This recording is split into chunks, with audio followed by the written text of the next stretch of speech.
Government teachers रोज़ाना 1 घंटा ज़्यादा काम करें, 19 लाख स्टूडेंट का मुस्तकबिल आपके हाथ में है। तेलंगाना चीफ मिनिस्टर रेवंत रेड्डी का बयान।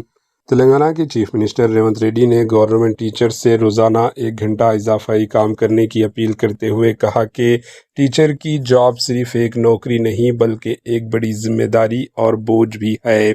चीफ मिनिस्टर रेवंत रेड्डी ने महकमे तालीम के ज़ेर एहतमाम 11 ता 17 मई 2026 मुनक़िद होने वाले विद्यावारोत्सव प्रोग्राम का पीर के रोज़ LB स्टेडियम में इफ्तिताह किया। इस मौके पर कोर अर्बन रेंज के तहत 1700 करोड़ रुपये की तरक्याती कामों का संग बुनियाद भी रखा।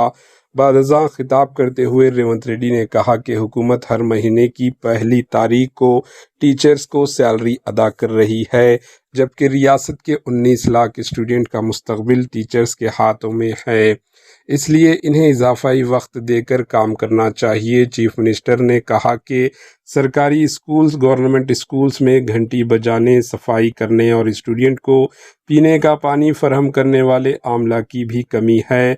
इन्होंने कहा कि एजुकेशन किट्स के लिए हुकूमत 1000 करोड़ रुपये खर्च कर रही है। अगर कोई कंपनियां गैर मियारी सामान फराहम करती है तो इन्हें ब्लैक लिस्ट करना और जेल भेजने की जिम्मेदारी वह खुद लेंगे।